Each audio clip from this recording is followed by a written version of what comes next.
80 years. I'd lived 80 years, and on that morning, the world felt both impossibly large and achingly small.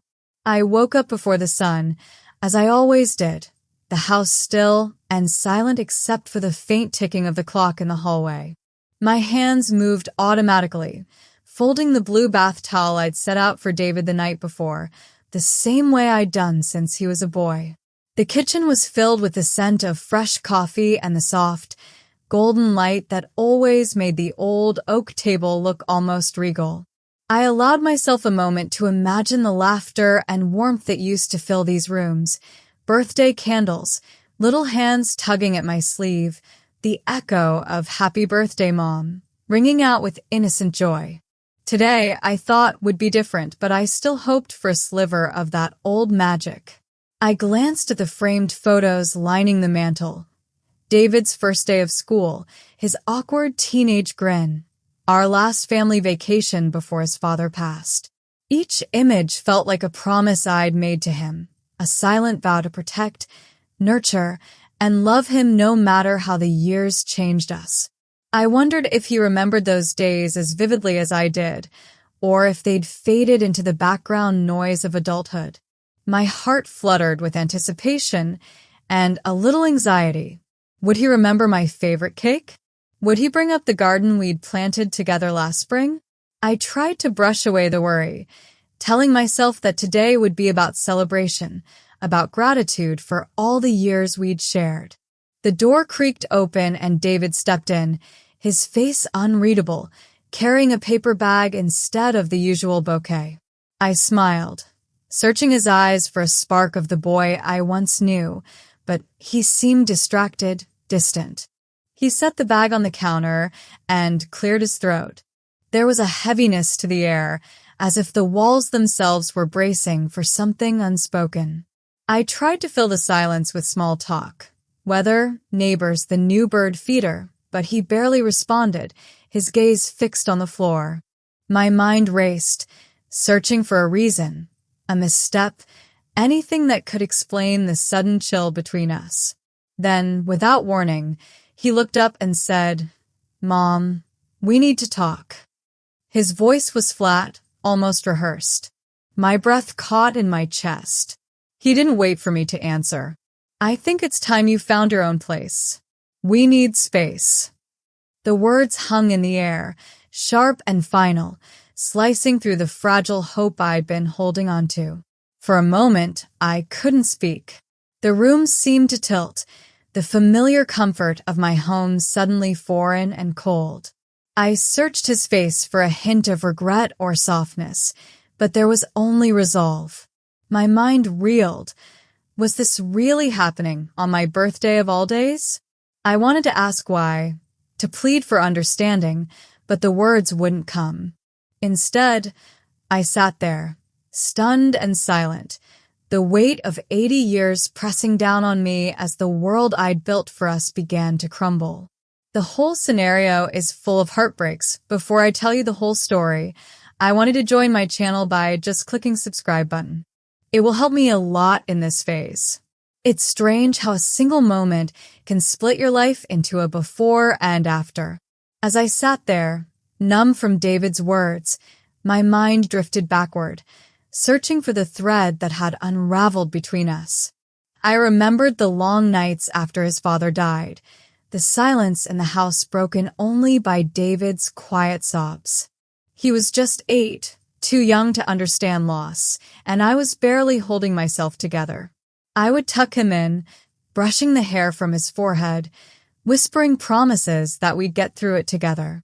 I learned to hide my grief behind a steady smile, to make our little world feel safe even when I felt anything but.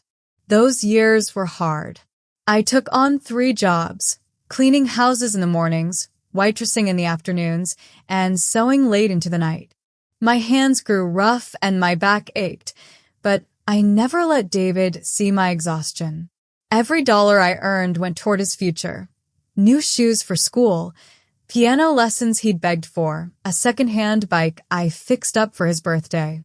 I wanted him to have every opportunity, every bit of joy I could manage. There were nights I went to bed hungry so he wouldn't have to, and mornings when I'd wake before dawn to pack his lunch with a note tucked inside, reminding him how much I loved him. Family gatherings were always complicated. My sister, Ruth, would pull me aside, her voice tight with concern. "You're spoiling him, Gloria. He needs to learn the world won't always bend for him." I'd nod, but inside I knew I was making up for the things life had taken from him too soon. My brother, Harold, was less subtle, his words sharp as knives. "You're going to burn out. Let someone else help for once." But pride and love are stubborn things. I wanted David to see me as strong, capable, someone he could always count on. I never told anyone how lonely it was, how sometimes the weight of it all felt like it might crush me. As David grew older, the sacrifices changed shape. I sold my mother's wedding ring to pay for his college application fees. When he struggled in his first year, I drove across the state in the middle of the night just to sit with him in his tiny dorm room, listening as he poured out his fears and frustrations. I never judged, never scolded, just listened and reminded him that he was loved. When he decided to switch majors, I took on extra shifts to cover the new textbooks and lab fees. I watched him chase his dreams, sometimes stumbling, sometimes soaring, and I cheered him on through every triumph and setback. But somewhere along the way, something shifted. After college, David became distant, his phone calls growing shorter, his visits less frequent. I told myself he was busy, building a life of his own, but the silences between us grew longer and heavier. At family holidays, he'd sit at the edge of the room, scrolling through his phone, barely engaging with anyone. Ruth would shoot me worried glances, but I brushed them off, insisting he just needed time. I didn't want to admit how much it hurt, how I missed the boy who used to run to me with every scraped knee and broken heart. Lately, I'd noticed other changes. Bills arriving in David's name, marked urgent or final notice. He'd borrowed money a few times, small amounts, always with promises to pay me back. I never pressed him, trusting that he'd come to me if things got truly bad. But looking back, I see now how carefully he kept his struggles hidden. There were rumors in the family, Ruth whispering that David's business was failing, Harold muttering about debts and poor decisions. I tried to block it all out, clinging to the belief that my son was still the good-hearted boy I'd raised. Now, sitting in the cold aftermath of his words, I felt the contrast between the past and present like a physical ache. I'd given everything I had to build him a foundation, to shield him from life's harshest blows. And yet, here we were, him asking me to leave the only home we'd ever shared, me grasping for answers that refused to come. I couldn't help but wonder what else he hadn't told me, what secrets lay beneath his calm exterior. The boy I'd once known seemed a world away, and the man before me was a stranger. Still, even in my hurt, a part of me ached for him, desperate to understand how we'd come to this place. Most people looked at me and saw only a tired old woman, someone who had spent her life scraping by, pinching pennies and making do. What they didn't see was the quiet discipline behind every decision, the careful calculations that turned small sacrifices into something extraordinary. After my husband died, I knew I couldn't rely on anyone but myself. I started reading everything I could about money, books from the library, newspaper columns, even overheard advice from customers at the diner. Every tip, every trick, I tucked away like a secret seed, nurturing it in the dark until it grew. I opened a savings account with the first $100 I managed to set aside, then another for David's future. When I received a modest life insurance payout, I didn't touch a cent for myself. Instead, I invested it, choosing slow, steady growth over quick wins. Over the years, I learned to trust my instincts, to ignore the noise and stay the course even when the world seemed to be falling apart. There were lean years, of course, Times when the markets crashed, when bills piled up, and I wondered if I'd made a terrible mistake. But I never wavered. I clipped coupons, bought secondhand, and resisted every urge to splurge on things we didn't need. When David was accepted to college, I paid what I could from my savings, but I never told him how much I'd managed to put away. I wanted him to work hard, to understand the value of every dollar. I watched friends spend lavishly on vacations and new cars, but I kept my focus on the future. I told myself it was all for David, that one day he'd thank me for the security I'd built. Then, in my late 60s, everything changed. An old friend from my childhood, someone I hadn't seen in decades, passed away and left me a substantial inheritance. I was stunned, grateful, but also overwhelmed by the responsibility. I could have retired early, traveled the world, or bought a bigger house, but I chose instead to invest the money, letting it grow quietly alongside my own savings. I never told David about the inheritance. I wanted him to find his own way, to build a life with integrity and humility. I believed that if he knew about the money, it would change him, make him careless or entitled. So I kept my secret close, a silent promise to myself that I would only use it if absolutely necessary. Now, sitting alone in the house that held so many memories, I felt the weight of that secret pressing down on me. $7 million. It was a fortune by any measure, and yet it felt like a burden. I wondered if I'd made a mistake by keeping it from David. Would things have been different if he'd known? Would he have resented me less? Or would he have simply seen me as a means to an end? The temptation to reveal everything was strong. I could solve all his problems with a single conversation, buy back his love and loyalty, erase the pain of his rejection. But deep down, I knew that wasn't the answer. Love that could be bought wasn't love at all, and forgiveness given out of obligation was hollow. I wrestled with the urge to reach out, to offer him the security I'd worked so hard to build. But I also felt a fierce need to protect myself, to stand firm in my own worth. I'd spent a lifetime giving, sacrificing, and putting others first. Maybe, for once, it was time to choose myself. The money was a testament to my resilience, my ability to turn hardship into hope. Whether I revealed it or not, it was proof that I was more than the sum of my sacrifices. As I weighed my options, I realized that the real legacy I wanted to leave wasn't just financial. It was the lesson that strength, dignity, and self-respect are worth more than any fortune. The morning I left for my doctor's appointment was unremarkable, the kind of day that slips by unnoticed until something shatters its quiet.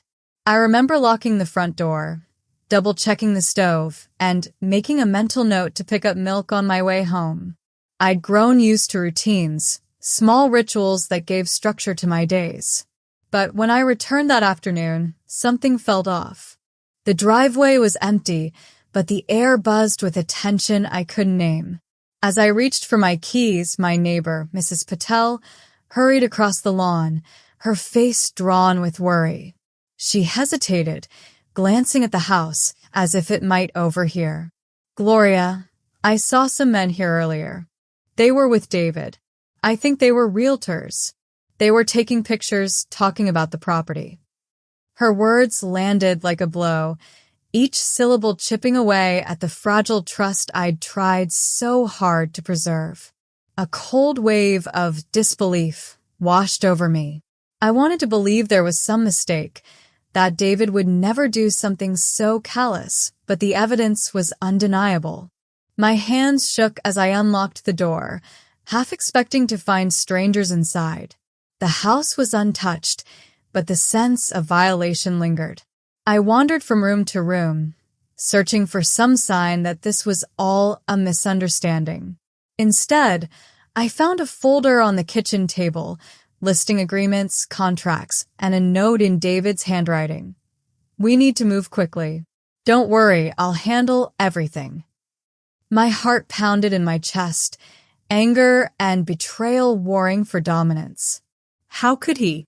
How could the boy I'd raised with so much love turn around and treat me like a burden to be managed, a problem to be solved? I spent that night in a haze of disbelief, replaying every conversation, every warning sign I'd ignored. The next morning, I called Ruth, my sister, her voice a lifeline in the storm. She listened quietly, her outrage simmering beneath the surface. You need to protect yourself, Gloria. Don't let him take everything you've built. The words stung, but I knew she was right. I made an appointment with a lawyer, the weight of the decision settling on my shoulders like a lead blanket. I'd never imagined I'd be here, fighting my own son for the right to keep my home. The legal office was sterile and cold, the lawyer brisk but kind. She explained my rights, the steps we'd need to take, the urgency of acting before any sale could go through. Every signature, every document felt like a betrayal, not just to David, but of the life I'd worked so hard to create. The confrontation, when it came, was inevitable. I waited for David in the living room, the silence between us thick and suffocating. He arrived late, his eyes darting around the room, unable to meet my gaze. Why are you doing this? I asked, my voice trembling but steady. He launched into excuses, debts, opportunities, the need for a fresh start. I listened, the words washing over me like static. You're my mother, David. This is my home. How could you try to take it from me without even talking to me first?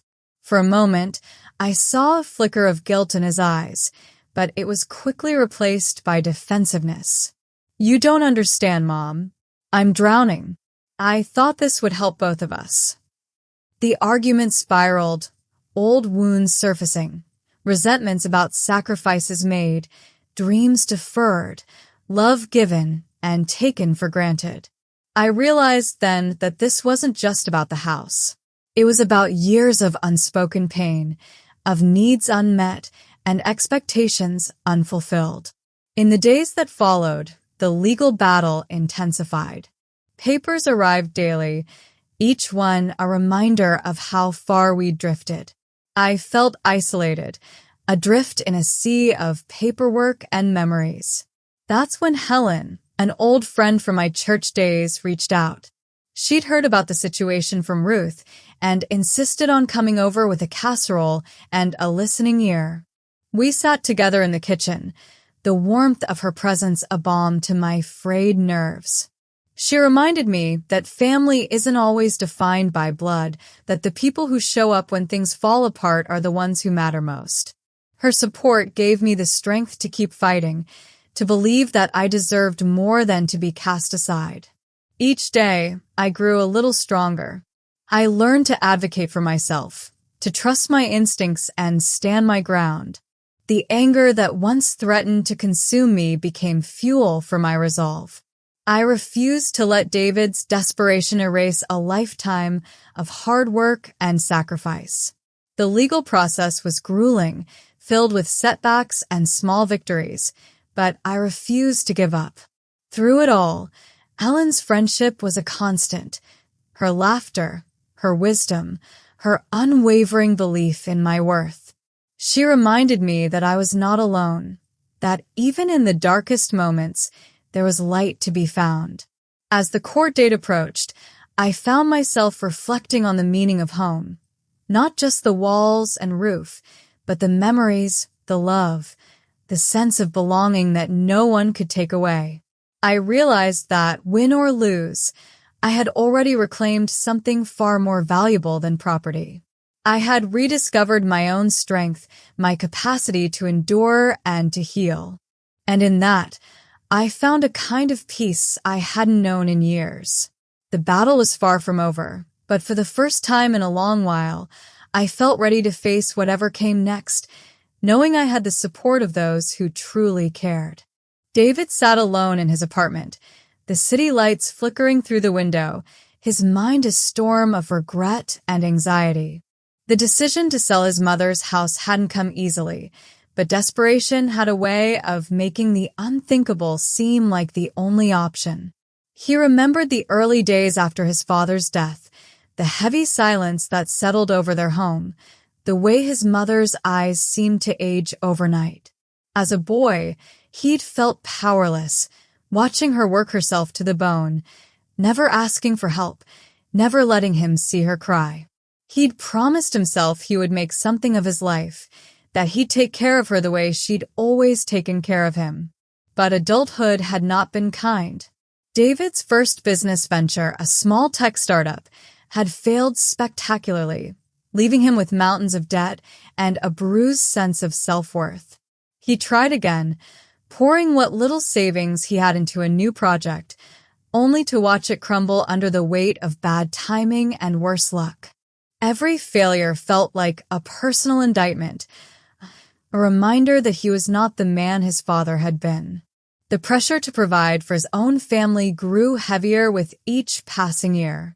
His wife, Emma, tried to be supportive, but the strain showed in her eyes, in the clipped tone of her voice when another bill arrived in the mail. Their daughter, Lily, deserved stability, a future free from the shadows of his mistakes. David's relationship with his late father had always been complicated. His father was a man of few words, stern and distant, quick to criticize and slow to praise. David spent his childhood chasing approval that never came, measuring his worth by impossible standards. After his father's death, the responsibility to be the man of the house felt crushing. He watched his mother sacrifice everything for him, and the guilt of not living up to her example gnawed at him. When the financial troubles began, he was too ashamed to ask for help. Instead, he buried his problems, convinced he could fix things on his own. The idea to sell the house was born out of panic, not malice. The numbers didn't lie. He was drowning, and the house was the only asset big enough to pull him to the surface. He told himself it was for the best, that his mother would be better off somewhere smaller, less burdened by memories and maintenance. But deep down, he knew it was a betrayal. He tried to justify it, to frame it as a necessary sacrifice, but the guilt lingered. Each time he saw his mother's face, heard the disappointment in her voice, the shame grew sharper. David's motives were tangled, a mix of fear, pride, and a desperate longing to prove himself.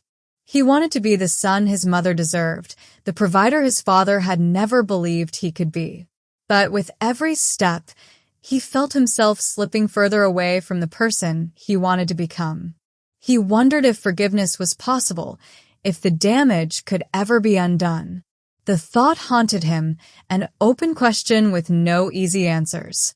As he stared out at the city, David realized that sometimes love and fear can look so much alike that it's hard to tell them apart until it's too late. The day of the hearing arrived with a chill that seeped into my bones, the kind of cold that makes you question your own strength.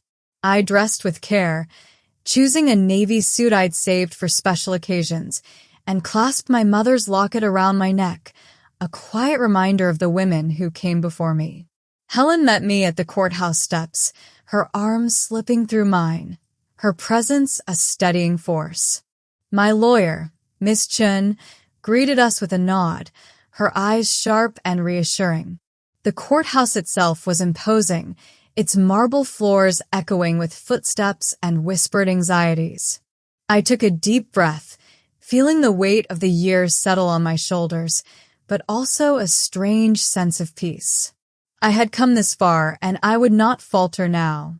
Inside the courtroom, the air was thick with tension. David sat across from me, his face drawn and pale, his lawyer flipping through papers with practiced indifference. I searched David's eyes for any sign of the boy I'd raised, but found only exhaustion and regret. The judge entered, her presence commanding immediate silence. Proceedings began with formalities, the lawyers stating their cases, each word measured and deliberate. Miss Chin spoke of my years in the home, the sacrifices I'd made, the life I'd built brick by brick. David's attorney countered with talk of opportunity, necessity, and the future. I listened, hands folded in my lap, heart pounding but resolute. Every word spoken in that courtroom seemed to echo off the walls, each argument and counterpoint swirling around me like a storm I had no choice but to weather. My lawyer's voice was calm and measured, but I could feel the tension in the air, the way strangers' eyes darted between David and me, searching for some clue to the real story beneath the legal jargon. My mind wandered, just for a moment, to the years I had spent building this life. Each sacrifice, each quiet triumph, each silent night spent worrying about the future. I reminded myself that I belonged here, that my story mattered, and that I would not be swept aside by fear or shame. When it was my turn to testify, I stood slowly, feeling every eye in the room on me. My legs felt unsteady, but I drew strength from somewhere deep within, the place that had carried me through so many storms before. The bailiff swore me in, his voice formal and distant, and I took my place at the stand, the wood cool beneath my fingertips, a small anchor in a sea of uncertainty. Ms. Chen's questions were gentle at first, about my history, my relationship with David, the memories etched into every corner of our home. I spoke of birthdays and scraped knees, of laughter in the garden and quiet nights spent worrying over bills. I let myself remember the sound of David's laughter as a child, the way he'd run to me with every triumph and heartbreak. I told the truth, unvarnished and raw, my voice steady even as emotion threatened to break through.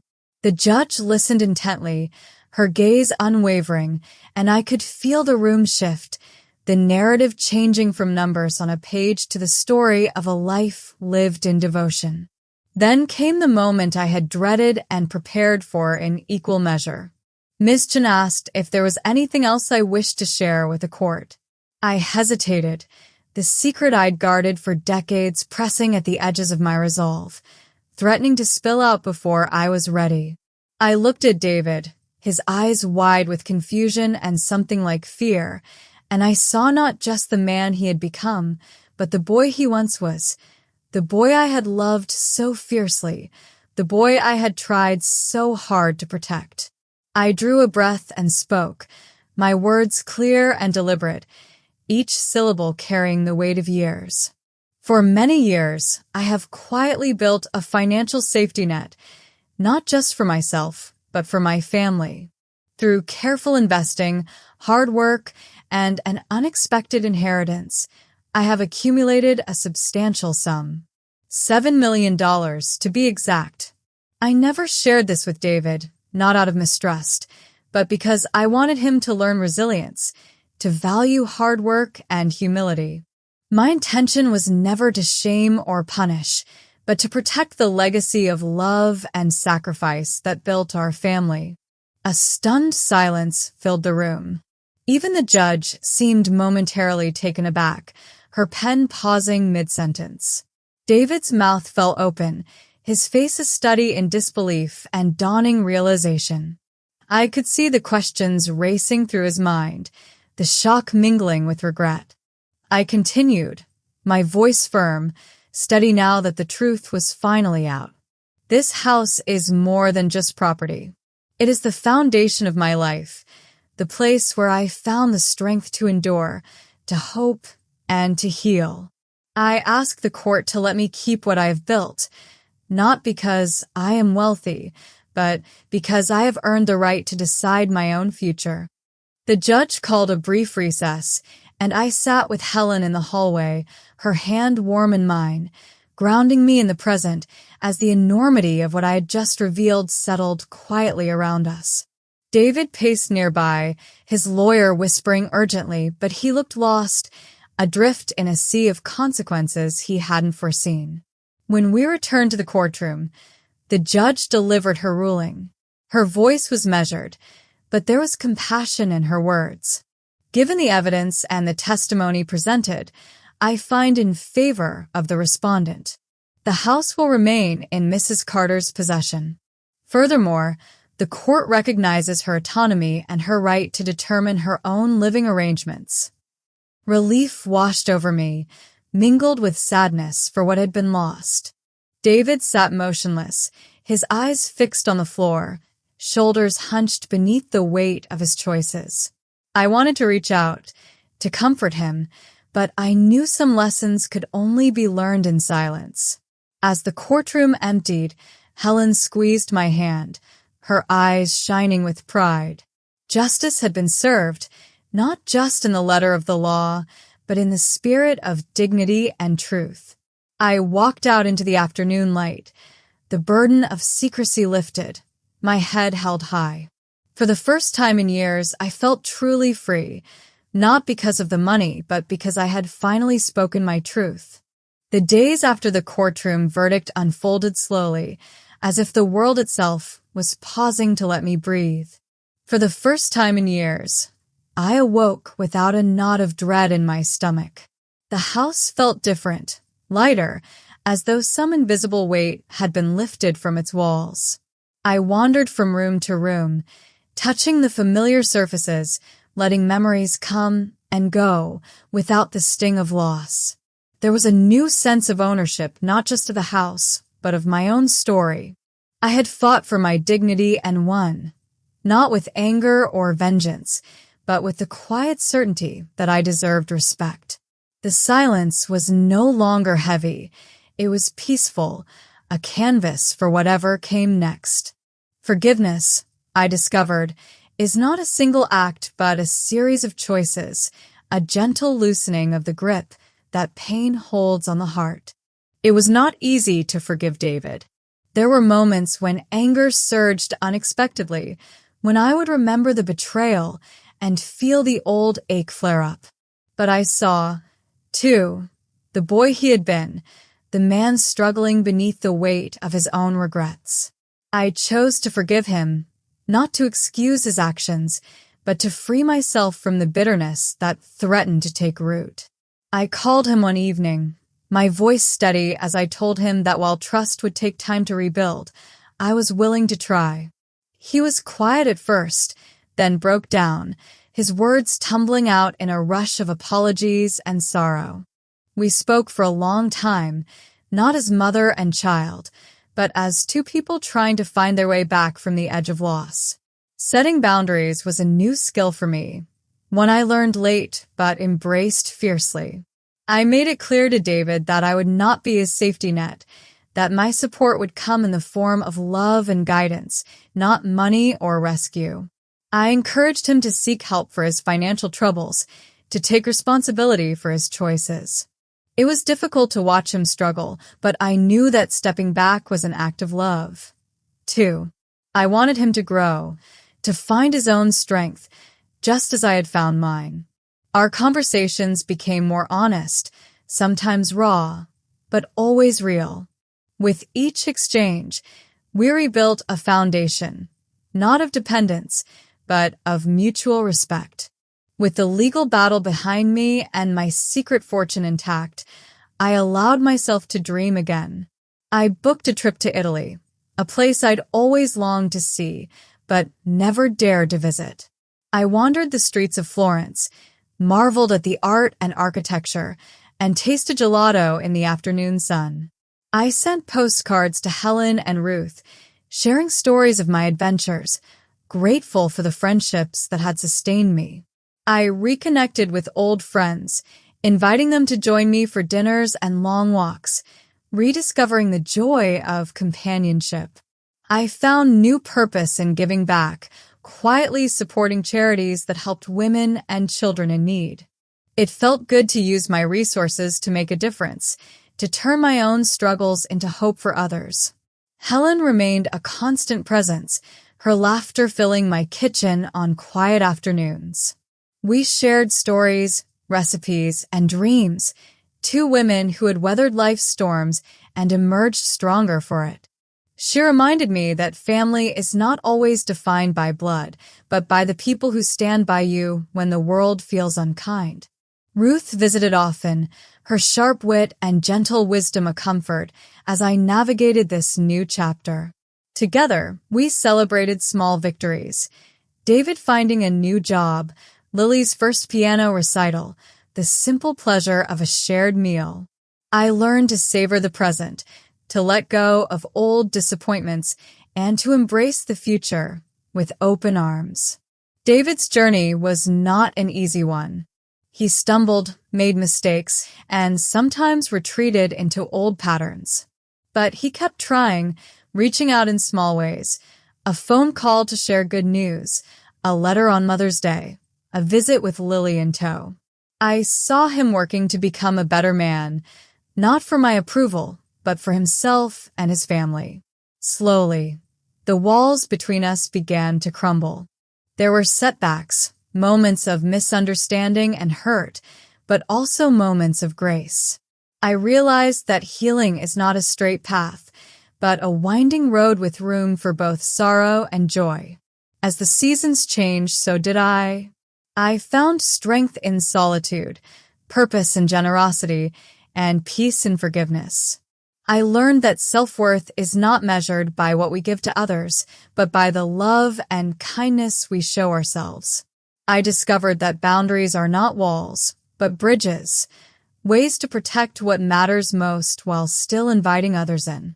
I found freedom not in wealth, but in the courage to live on my own terms, to choose joy even after heartbreak. To anyone listening, I want you to know this. Your value is not defined by the roles you play or the sacrifices you make. You are worthy of respect, of love, of happiness, simply because you exist.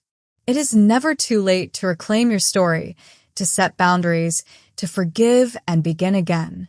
Family can wound us, but it can also heal us if we are willing to do the hard work of honesty, compassion, and growth.